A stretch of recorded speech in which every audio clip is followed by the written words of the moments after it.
نحمده ونصلي على رسوله الكريم. أما بعد، فقد قال الله جل وعلا في القرآن المجيد والفرقان الحميد: أعوذ بالله من الشيطان الرجيم. بسم الله الرحمن الرحيم. لقد من الله على المؤمنين إذ بعث فيهم رسولا من أنفسهم يتلو عليهم آياته ويزكيهم ويعلمهم الكتاب والحكمة وإن كانوا من قبل لفي ضلال مبين وآخرين منهم لما يلحقوا بهم وهو العزيز الحكيم. صدق الله العظيم. وقد قال النبي صلى الله عليه وسلم: إنما الأعمال بالنيات وإنما لامرئ ما نوى فمن كانت هجرته إلى الله ورسوله فهجرته إلى الله ورسوله ومن كانت هجرته إلى دنيا يصيبها أو امرأة يتزوجها فهجرته إلى ما هاجر إليه. رواه البخاري ومسلم أو كما قال عليه الصلاة والتسليم. میرے محترم بزرگ دوستو، عزیزان گرامی، حاضرین مجلس اور ہمارے چھوٹے بڑے بزرگ، عزیز طلبہ، اللہ تبارک و تعالیٰ کا لاکھ لاکھ شکر و احسان ہے کہ اللہ جل وعلا نے ہم لوگوں کو ایمان والوں میں، کلمہ والوں میں، نماز اور روزے والوں میں، زکوٰۃ والوں میں، حج والوں میں پیدا فرمایا، اور ان سب سے بڑھ کر یہ کہ نبی آخر الزمان احمد مجتبی محمد مصطفیٰ صلی اللہ علیہ وسلم کی امت میں پیدا فرمایا۔ میرے محترم بزرگ دوستو، ابھی ہم اور آپ جن حالات سے دوچار ہیں، جو حالات ہم پر سایہ پگن ہیں، جن پریشانیوں سے اور جن چیلنجز سے ہمارا اور آپ کا سامنا ہے، جن سچویشن کو ہم اور آپ دیکھ رہے ہیں، یقین جانیے یہ وہ حالات ہیں اور اللہ تبارک و تعالیٰ کی طرف سے یہ وہ امتحانات ہیں جو اللہ نے صرف ہمیں اور آپ کو نہیں دکھایا یا ہمیں اور آپ کو نہیں دکھا رہے ہیں، بلکہ ان حالات سے دوچار ہم سے پہلے ہمارے اسلاف اور ان سے پہلے صحابہ کرام اور ان سے پہلے انبیاء علیہم الصلاۃ والتسلیم دوچار ہو چکے ہیں۔ اللہ تبارک و تعالیٰ نے ان سے بھی آزمائشیں لی ہیں کہ جب جناب محمد رسول اللہ صلی اللہ علیہ وسلم دین محمدی کو لے کر اترے، دین محمدی کو لے کر قوم کے اندر تبلیغ اور دعوت دین شروع فرمائی تو بڑی مخالفتیں ہوئیں،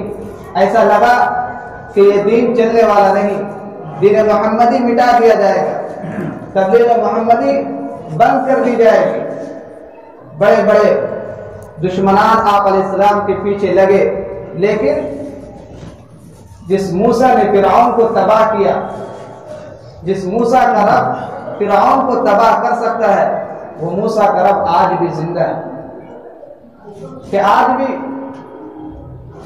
وہ دشمنان پیدا ہیں، وہ فرعون پیدا ہے، لیکن ساتھ ساتھ اس موسیٰ کا رب بھی آج بھی ہمارے اور آپ کے درمیان ہے، کہ وہ نور جو مدینہ منورہ سے اٹھا، وہ نور جو کعبۃ اللہ سے اٹھا، بیت اللہ سے اٹھا، آج وہ چاروں طرف سے گر چکا ہے۔ چاروں طرف سے دشمنان اپنے یلغار میں ہیں، دشمنان اپنے تاؤ میں ہیں، دشمنان اپنے بندوقوں اور اپنے توپوں کے ساتھ اسلام کی طرف حملہ آور ہیں، اور یہ وہ چاہتے ہیں کہ کسی طرح سے اسلام کو نیست و نابود کر دیا جائے، کسی طرح سے اسلام کو تہہ تیغ کر دیا جائے، کسی طرح سے قرآن و حدیث کی تعلیمات کرنے والے اور قرآن و حدیث کی تعلیم دینے والوں کو اس دنیا سے ختم کر دیا جائے۔ لیکن اللہ کے رسول صلی اللہ علیہ وسلم نے اپنے زمانے سے ہی دین اسلام کی حفاظت کا ایک ذریعہ بنا دیا،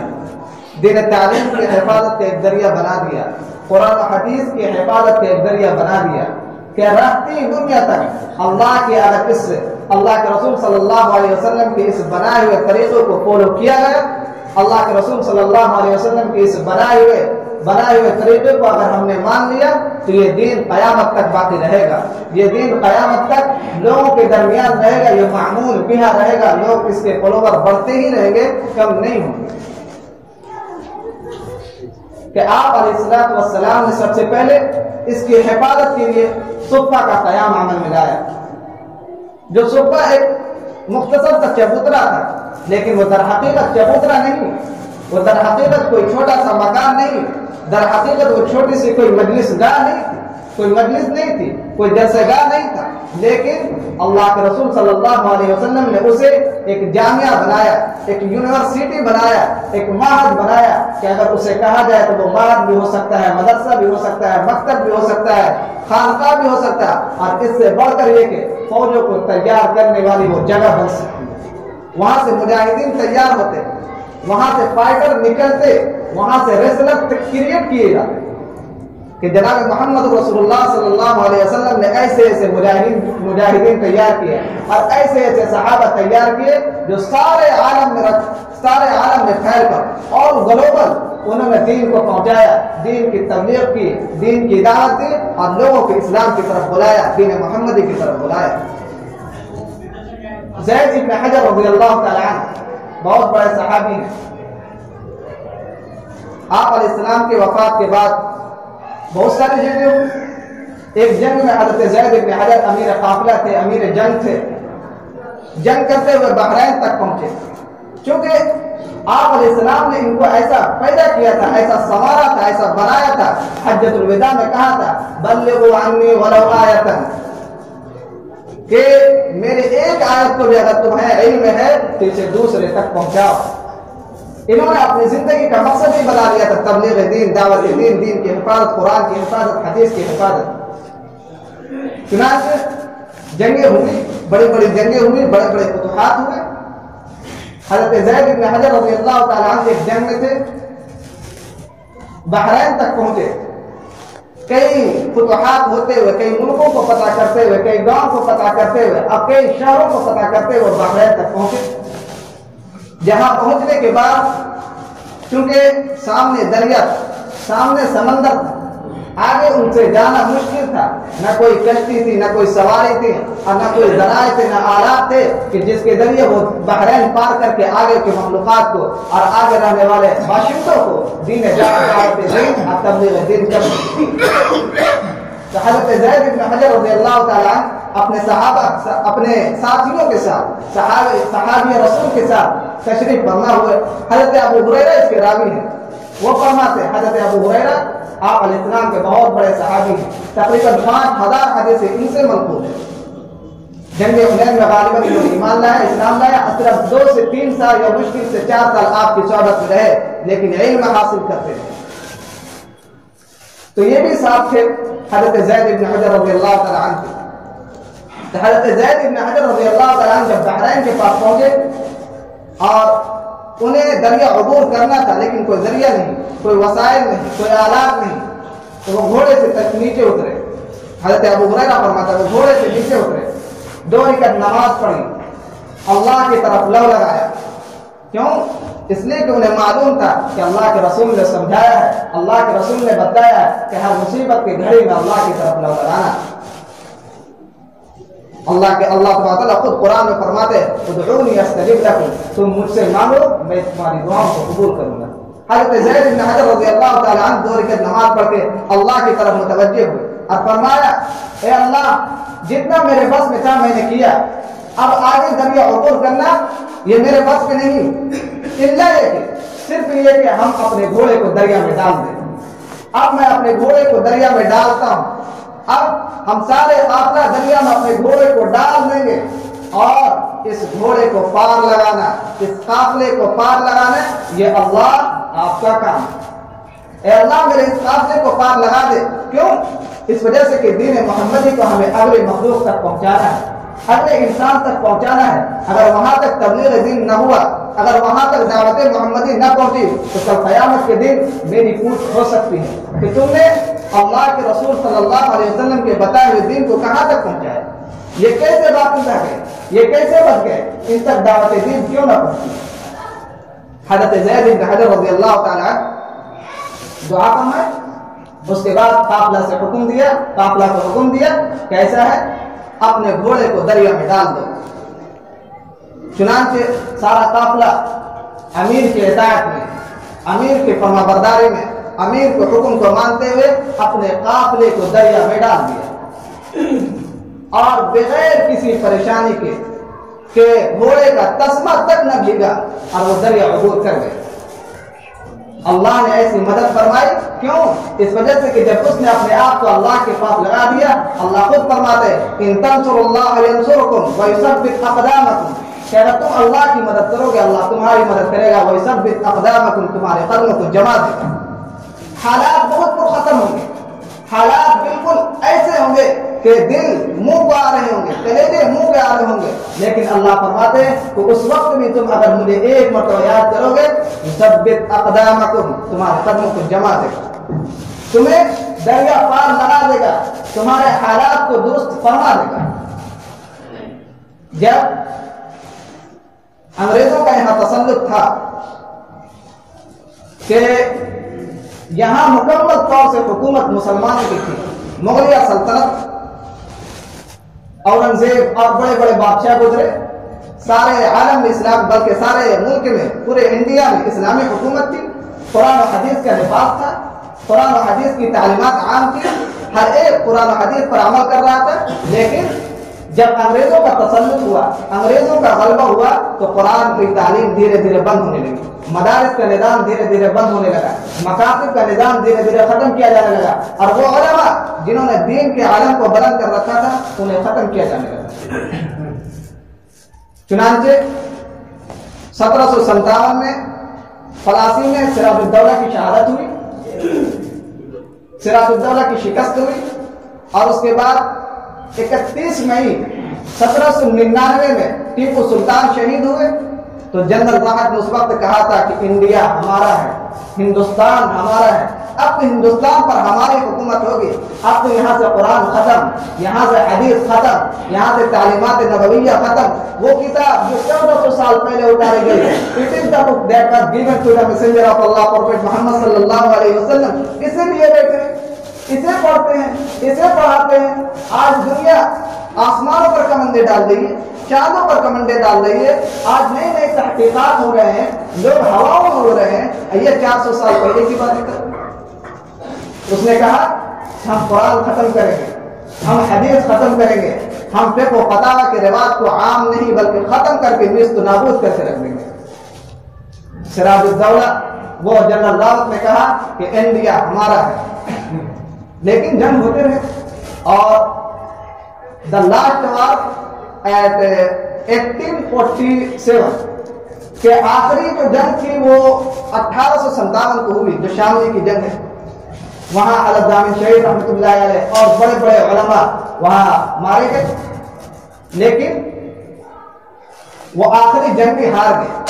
وہ کسی غیر کی وجہ سے نہیں، وہ اپنوں کی غداری کی وجہ سے،